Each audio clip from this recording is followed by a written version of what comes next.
দর্শক, সেনাবাহিনীর আক্রমণের শিকার হয়ে জীবন মৃত্যুর সঙ্গে পাঞ্জা লড়ছেন ডাকসুর সাবেক ভিপি নুরুল হক নূর। যেই নূর জুলাই অভ্যুত্থানে প্রথম সারিতে ছিলেন, যিনি কিনা এই জুলাই অভ্যুত্থানের সময় হাসিনার পুলিশের হাতে গ্রেপ্তার হয়ে চরম নির্যাতনের শিকার হয়েছেন।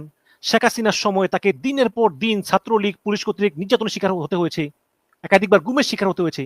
আমরা মনে করেছিলাম যে জুলাই অভ্যুত্থানের পর সেই ভিপি নূর তিনি মুক্ত স্বাধীনভাবে চলবেন, কিন্তু আজকে ন্যাক্কারজনকভাবে সেনাবাহিনী এবং পুলিশ কর্তৃক তার উপরে হামলা করা হলো। আমরা তীব্র নিন্দা জানাই। এ সম্পর্কে আলোচনার জন্য আমাদের সঙ্গে আছেন নবদূত পত্রিকার সম্পাদক সাংবাদিক রাশেদুল হক। আপনাকে অনেক ধন্যবাদ। তো রাশেদুল হক, মানে আমরা অবশ্যই আলাপ করব যে কার নির্দেশে এই হামলা, বাট তার আগে জানতে চাই যে ভিপি নূর আসলে এই মুহূর্তে উনি কেমন আছেন? জি, ধন্যবাদ কাজী হামাদ উদ্দিন মিশন ভাই আপনাকে আমাকে এখানে আমন্ত্রণ জানানোর জন্য। সর্বশেষ যে পরিবেশ পরিস্থিতি আমি খবর নিয়েছি, তার অবস্থা খুবই আশঙ্কাজনক এবং তিনি আইসিইউতে আছেন ঢাকা মেডিকেল কলেজে। তার ব্রেইনে আঘাত করা হয়েছে, তার শরীরের বিভিন্ন অঙ্গ প্রত্যঙ্গ বিভিন্ন জায়গায় আঘাত করা হয়েছে। আপনারা যদি ভিডিওটা দেখেন, এখানে কিন্তু আপনার সেনাবাহিনীর একজন সদস্য অনেক মোটা লাঠি দিয়ে তার বুকের ভেতরে, যেখানে আমাদের হৃৎপিণ্ড থাকে, এখানে তাকে বেশ কয়েকবার আঘাত করা হয়েছে এবং তিনি যখন শুয়ে মাটিতে লুটে পড়েছিলেন তখনও লাল টি শার্ট পরে প্রহার করা হয়, ঠিক এইভাবে প্রহার করা হয়েছে। সর্বশেষ যে কথাটা বলতে চাই, তার অবস্থা খুবই আশঙ্কাজনক। বাংলাদেশের সর্বস্তরের জনগণ তার জন্য দোয়া করছেন। বিভিন্ন জেলা উপজেলা ভিত্তিক অনেক আন্দোলন হচ্ছে, অনেক ধরনের পথযাত্রা হচ্ছে এবং তার জন্য সবাই দোয়া করছেন। তার অবস্থা খুবই এখন আশঙ্কাজনক অবস্থা আছে ঢাকা মেডিকেল কলেজ আইসিইউতে। আমরাও দোয়া করি যাতে দ্রুত সুস্থ করে দেন। এবং আপনার কাছে যদি জিজ্ঞেস করি যে আসলে এটা শুরু হয়েছিল কিভাবে, যদি সংক্ষেপে একটু বলতেন।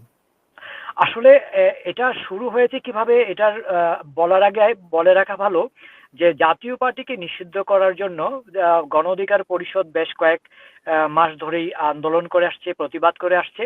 আজকেও একটা পরিকল্পনা ছিল এবং জাতীয় পার্টির অফিসের সামনে আজকে আপনার বিকাল 4টার দিকে তারা অবস্থান করেছিল। তারা ওইখানে মানববন্ধন করেছিল, কোনো আন্দোলন ছিল না। এবং মানববন্ধন করা অবস্থায় ওইখানে গণ অধিকার পরিষদের প্রায় 2000-এর অধিক নেতাকর্মী উপস্থিত ছিল। তো ওই সময়ে আমি যে তথ্যটা পেয়েছি, ওই জায়গায় আপনার মাত্র 10 থেকে 15 জনের মতো আপনার জাতীয় পার্টির নেতাকর্মী উপস্থিত ছিল। তো সেই কারণে ওইখানে কোনো ধরনের বিশৃঙ্খলা হয়নি, কোনো ধরনের যে অনেকে বলছে মব হয়েছে, সেরকম কোনো কিছু হয়নি। খুবই সুন্দর একটি সুষ্ঠু পরিবেশ ছিল এবং ওইখান থেকে তারা 5টার কিন্তু দিকে আমরা বিকেল চলে কিন্তু আসে। পত্রিকায় শুনেছি আমরা যে জাতীয় পার্টির লোক হামলা চালিয়েছে তাদের উপরে। না, এই তথ্যটি আসলে এটা পরের ঘটনা, এটা পরের হুম, ঘটনা। হুম, বাট ওইখানে যখন তারা মানববন্ধন করেছে কিছুই ঘটেনি এবং হুম। ওইখান থেকে আপনার 5টার দিকে আপনার গণ অধিকার পরিষদের সভাপতি নুরুল হক নূর তিনি আপনার কার্যালয়ে চলে আসেন। আপনারা জানেন ওইখানে আপনার উনি তার আগের দিন তার ভেরিফাইড ফেসবুক পেজে বাংলাদেশের সাংবাদিকদেরকে আমন্ত্রণ জানিয়েছিল যে তারা গণ অধিকার পরিষদের আল রাজি যে আপনার মার্কেট, ওই মার্কেটের বিল্ডিং এর সামনে তারা আপনার সংবাদ সম্মেলন করবে। অর্থাৎ গণ অধিকার পরিষদের উপরে যখন নুরুর উপরে যখন হামলাটা হয়, তখন তিনি জাতীয় পার্টির অফিসে ছিলেন না, জাতীয় পার্টির অফিসের আশেপাশে ছিলেন না, ওইখান থেকে অনেক দূর, ঘন্টাখানেক দূর। তারা ছিলেন গণ অধিকার পরিষদের কার্যালয়ের নিচে। ওইখানে তারা সংবাদ সম্মেলন করার জন্য প্রস্তুতি নিয়েছেন, সংবাদ সম্মেলন করেছেন। সংবাদ সম্মেলন শেষ পর্যায়ে যখন সমাপ্ত ঘোষণা করা হয়, তা- তখনই তার বাংলাদেশ মানে সেনাবাহিনী। তার মানে এই হামলাটা যখন হয়েছে তখন বিপিন নূর তার নিজের দলীয় কার্যালয়ের সামনে ছিলেন। জি জি জি, হ্যাঁ, এটাই। এখানে বাংলাদেশের কিছু মেইনস্ট্রিম মিডিয়া ভুল তথ্য দিচ্ছে, এটা কি ইচ্ছাকৃত না অনিচ্ছাকৃত আমি জানি না। এখানে জাতীয় পার্টির অফিসের কাছেও ছিল না, এখান থেকে ঘন্টা দূরে ছিল। এখানে তারা জাতীয় পার্টির সাথে তাদের কোনো সম্পর্ক ছিল না, মারামারিও ছিল না, জাতীয় পার্টি এখানে উপস্থিতও ছিল না। অর্থাৎ জাতীয় পার্টির কথা যেটা বলা হচ্ছে, জাতীয় পার্টির সাথে আপনার যে সেনাবাহিনীর তরফ থেকে বলা হচ্ছে দুই পক্ষ আপনার মব হয়ে শুরু হয়েছিল, দুই পক্ষের সংঘর্ষ হয়েছিল, এই কথাগুলো সেনাবাহিনী, আমি জানি না এটা কেন তারা এই কথাটা বলছে, বাট এখানে এরকম ধরনের কোনো ঘটনাই ঘটেনি। তারা আপনার যেই অবস্থানে ছিল, এখানে তারা যে জাতীয় পার্টি উপস্থিত ছিল না, এখানে শুধুমাত্র গণ অধিকার পরিষদের নেতাকর্মীরা তাদের অফিসের নিচে কার্যালয়ে এখানে সংবাদ সম্মেলন করছে। কার সামনে? বাংলাদেশের সাংবাদিকদের সামনে, দর্পণের সামনে।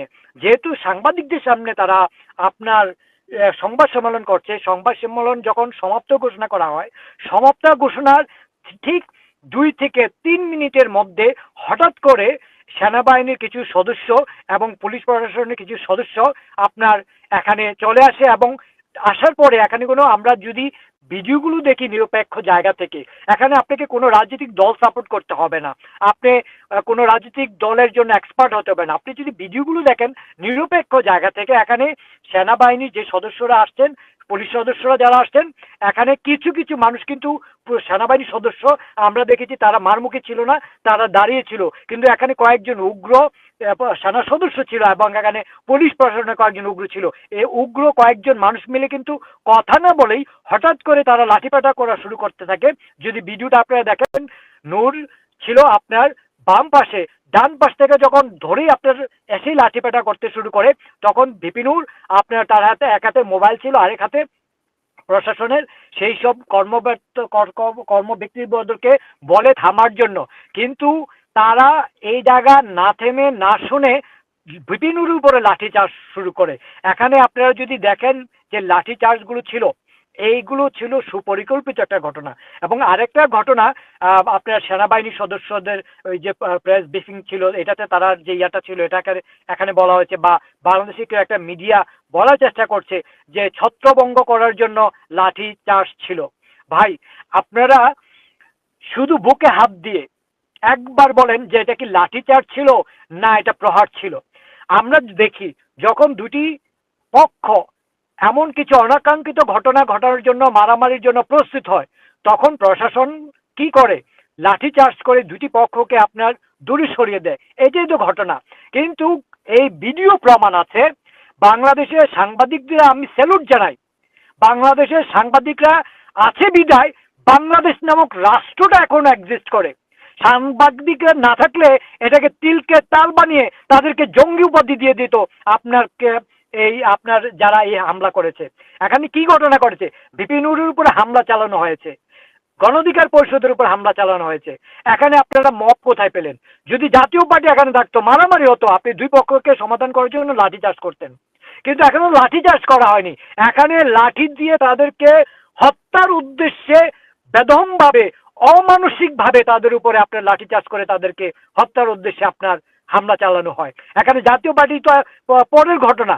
আপনার আগে তো এই যে কয়েকজন সেনা সদস্য এবং পুলিশের সদস্য মিলে সেই ঘটনা ঘটায়। এবং আমি এই জায়গায় একটা কথা বলতে চাই, এখানে অনেক সেনা সদস্য উপস্থিত ছিল, পুলিশ প্রশাসনের অনেক উপস্থিত ছিল, কিন্তু সবাই কিন্তু আপনার লাঠিপাটা করেনি। কিছু কিছু সদস্য কিন্তু, আপনার সেনাবাহিনীর কিছু কিছু সদস্য অবাক হয়ে গিয়েছিল যে এখানে কি ঘটছে, তারাও বুঝতে পারছিল না।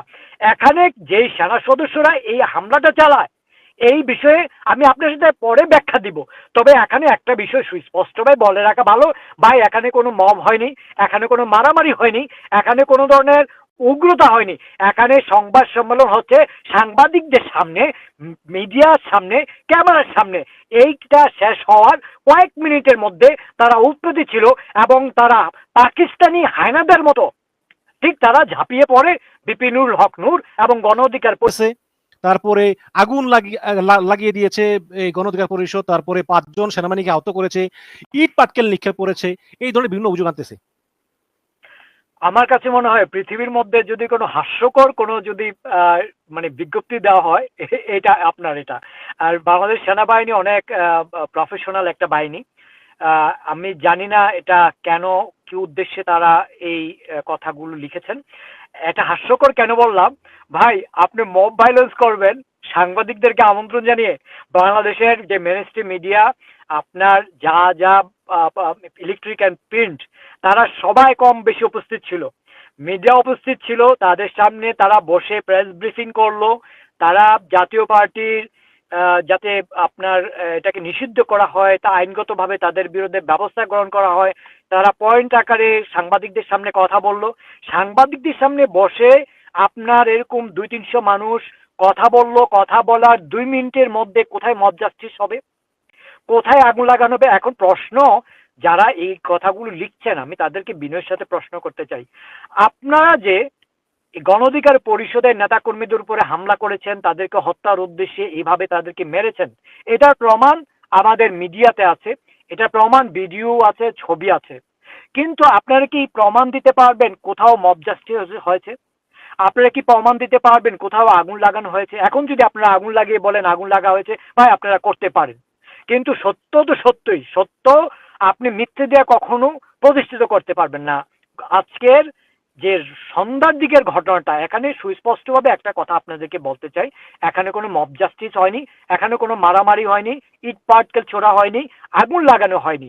এখন বাংলাদেশে একটা জিনিস ঘটনা দেখবেন, যখনই আপনার কোনো শাসক কারোর প্রতি জুলুম করে, জনগণের প্রতি জুলুম করে, তাদের একটা নিজস্ব ভাষা আছে যে দেশের আইন শৃঙ্খলা নিয়ন্ত্রণ রক্ষার জন্য আমরা এই ব্যবস্থা গ্রহণ করেছি। এটা শেখ হাসিনাও বলতো, এটা শেখ হাসিনাও বলতো। হ্যাঁ, এই ডায়লগ আর খায় না। দেশের মানুষকে আপনারা তো গত 15 বছর বোকা বানিয়েছেন। দেশের মানুষ যথেষ্ট পরিমাণ সচেতন হয়েছে, দেশের মানুষ সচেতন হয়েছে এই কারণে বললাম, যখন ডাকসুর সাবেক ভিপি জনাব নুরুল হক নূর এবং গণ অধিকার পরিষদের নেতাকর্মীদের উপরে কিছু সংখ্যক বাংলাদেশ সেনাবাহিনী এবং পুলিশ প্রশাসনের আপনার সদস্যরা নির্মমভাবে তাদেরকে হত্যার উদ্দেশ্যে এভাবে আপনার প্রহার করে, এই আশেপাশের এখানে গণ অধিকার পরিষদের সবাই কিন্তু আপনার আহত হয়েছে, কেউ কিন্তু আহত ছাড়া বাদ হয়নি। তাহলে তারা কিভাবে হসপিটালে গেল, তারা কিভাবে চিকিৎসা নিল? আমি মানে আমরা যখন দেখতাম যে শেখ হাসিনার আমলেও যখন বিএনপির উপরে পুলিশ লাঠিচার্জ করতো, তখন বড় বড় নেতাদেরকে হয়তো তেমন একটা কিছুই করতো না, কর্মীদেরকে মারতো। কিন্তু এখানে আজকে আমরা দেখলাম যে যদি ছত্রভঙ্গ করার উদ্দেশ্যে লাঠিচার্জ করি, তাহলে আমরা দেখলাম যে কর্মীদের উপরে সামান্য টুকটা, কিন্তু পার্টিকুলারলি নূরকে টার্গেট করে আমি দেখলাম যে সেনাবাহিনীর এক লোক লাঠি দিয়ে গুতা মারতেছে, বারে বারে বুকে গুতা মারতেছে।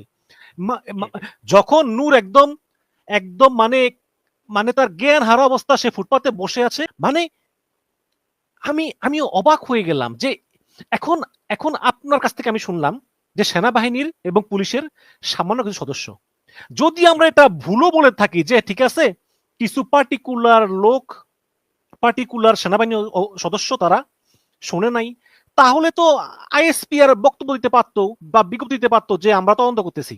তা না করে এই আইএসপি আর সরাসরি কেন গণ অধিকার পরিষদের উপর এই ডাটা চাপালো? তার মানে কি এটা আসলে পরিকল্পিতই সেনাবাহিনীর? আর যদি পরিকল্পিত হয় তাহলে নুরুল হক নুরের উপর সেনাবাহিনীর এই ক্ষোভটা কেন? মিশন ভাই আপনাকে ধন্যবাদ। এখানে একটা কথা আছে, জোর যার মূল্য তার। আপনি যাদের জোর থাকবে, যারা অত্যাচার করবে, নির্যাতন করবে, মানুষকে গুম খুন করবে, যাদের সেই অধিকার থাকে, পাওয়ার থাকে, তারা কখনো ভুল হয় না, তারা সবসময় সঠিক থাকে।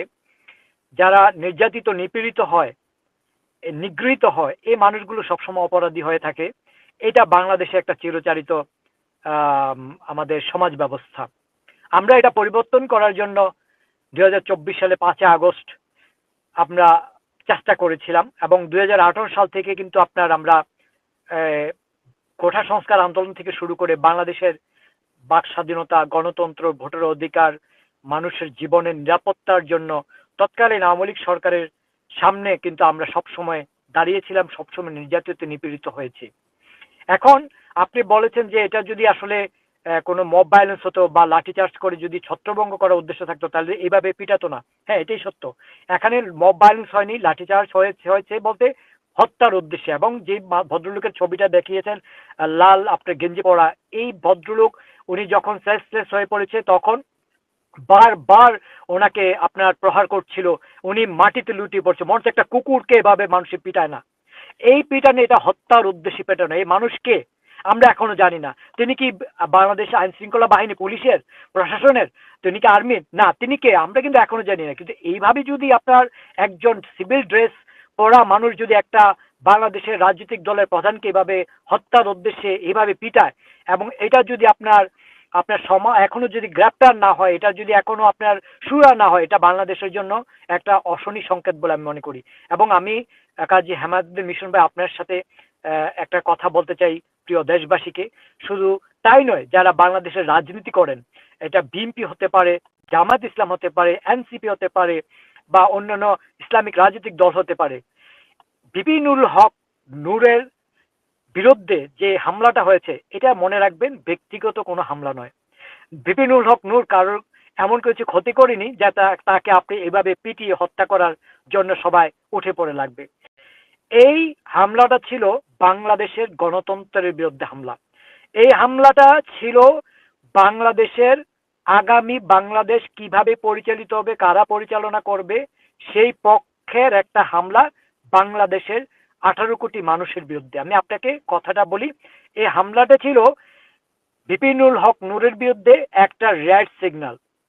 তারা সুস্পষ্টভাবে এটা বুঝাতে চাচ্ছে বাংলাদেশের 18 কোটি জনগণ এবং বাংলাদেশের সকল রাজনৈতিক নেতা কর্মীদেরকে, যে দেখেন ভিপি নুরুল হক নূর এত জনপ্রিয় একজন সাহসী মানুষ, তাকে যদি আমরা এইভাবে পিটিয়ে হত্যা করার জন্য প্রস্তুত থাকতে পারি, হত্যা করার জন্য সমর্থন আমাদের থাকতে পারে, তাহলে আপনারা যদি আমাদের বিরুদ্ধে যান, আপনারা যদি জাতীয় পার্টিকে নিষিদ্ধ করার জন্য রাজপথে নামেন, আপনারা যদি এই বাংলাদেশে যারা 5 আগস্টের পরে বিক্রি করে খেতে চাচ্ছে যে আমাদের বিরুদ্ধে যাবেন, তাহলে আপনাদের অবস্থাও ঠিক সেম হবে।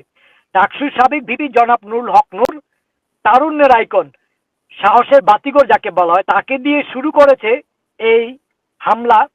এটা পর্যায়ক্রমে যারাই এই শক্তির বিরুদ্ধে কথা বলবে তাদেরকে এইভাবে হত্যার উদ্দেশ্যে তাদেরকে এইভাবে পিটাবে। বাংলাদেশের মানুষ শুধু চেয়ে চেয়ে দেখবে, তার বাইরে কিছু আর